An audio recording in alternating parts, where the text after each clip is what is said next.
Hello, मेरा नाम है अब्दुल रब।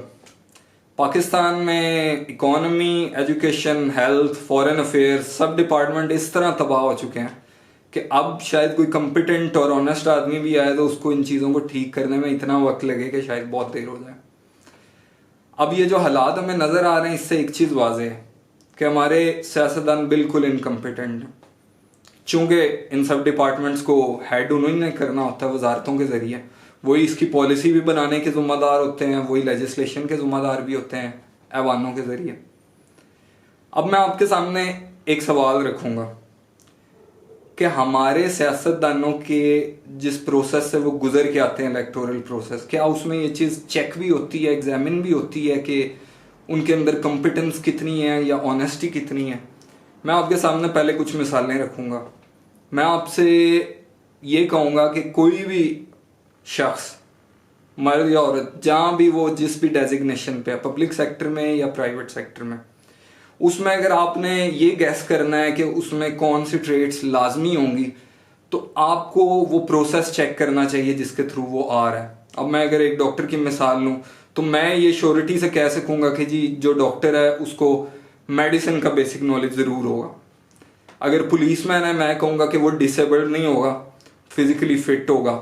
बाकी अगर निज़ाम करप्ट है तो मैं कहूँगा कि उस बंदे के पास लाजमी कोई अच्छा रेफरेंस होगा, या फिर उसने पैसे इतने पे किए होंगे, उसके पास पैसे होंगे, इसी वजह से वो यहाँ पे आया। और अगर निज़ाम शफाफ है तो फिर मैं ये कहूँगा कि उसके पास नॉलेज होगा कुछ लॉज का, पुलिसिंग का, और उस बंदे के पास कुछ स्किल्स होंगी, क्रिटिकल स्किल्स।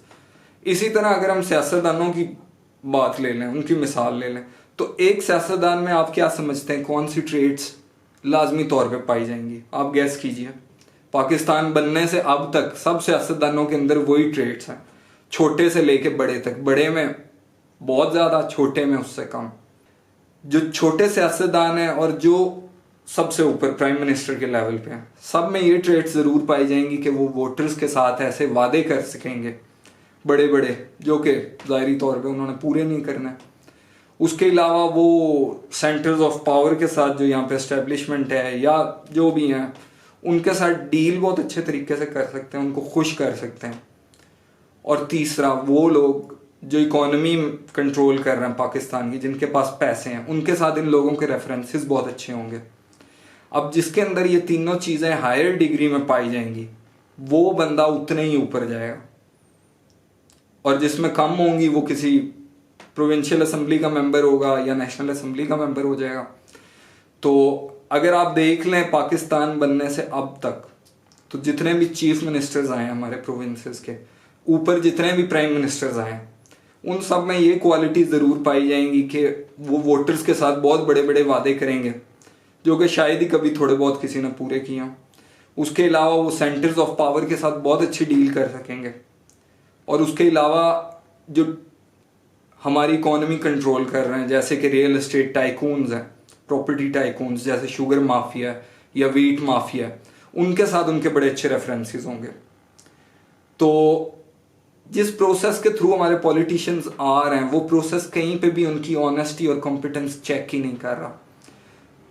अब ये कुछ वीडियोस देखिए, इनमें आप अंदाज़ा लगाइए कि हमारे पॉलिटिशियंस के पास कितना एक नॉलेज होता है। नहीं, असल में मैं थोड़ा सा ट्रेंड नहीं हूँ ना, तो ये डिसिप्लिन फोर्स थोड़ा सा सीख रहा है ना Aahista Aahista. Germany and Japan killed millions of their civilians until after the Second World War they decided that they would have on the border region of Germany and Japan, they had joint industries. As regards Afghanistan, let there be no doubt about our commitment for a peaceful and stable Afghanistan. This resolve remains unwavering. अब आपने देखा कि हमारे एक former chief minister, सबसे बड़े सूबे पंजाब के, वो कह रहे हैं जी कि मैं अभी सीख रहा हूँ ना, नया नया आया हूँ। बिल्कुल वो भी सीख रहे हैं। जिन चीज़ों में वो एक्सपर्ट हैं वो तो वही है ना कि किस तरह झूठे वादे करने हैं, किस तरह से सेंटर्स ऑफ पावर के साथ डीलिंग करनी है, और चूंकि वो पार्टी हेड नहीं है तो पार्टी हेड की खुशामद किस तरह करनी है ताकि वो उन्हें नॉमिनेट करे, और किस तरह कार्टेल्स और सिंडिकेट्स के साथ उन्होंने अच्छे रेफरेंसेस बना के रखने। बाकी तजर्बा तो उन्हें है ही नहीं, ना ही वो कहीं चेक हुआ उनका। फिर दूसरे प्राइम मिनिस्टर्स आप देख लें, जियोग्राफी का उनका नॉलेज चेक करें और उनका आप देखेंगे कम्युनिकेशन स्किल्स कितनी अच्छी हैं। अब एक यूनिवर्सिटी का अबव एवरेज ग्रेजुएट, उसके पास इनसे ज़्यादा इन चीज़ों में महारत और एक्सपर्टीज़ होती है, लेकिन वो इन ऑफिस तक नहीं आ सकता। क्यों?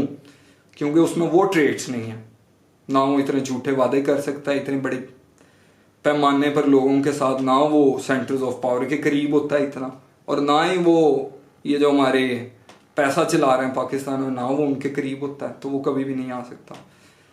मैं आपसे ये पूछूंगा कि क्या ये एक इनहेरेंट फ्लॉ नहीं है हमारे इलेक्टोरल प्रोसेस में, जिसके थ्रू ये पॉलिटिशियंस आगे आ रहे हैं? क्या है या नहीं, आप क्या समझते हैं? और क्या इसे ओवरकम किया जा सकता है, किस तरह से किया जा सकता है? Thank you.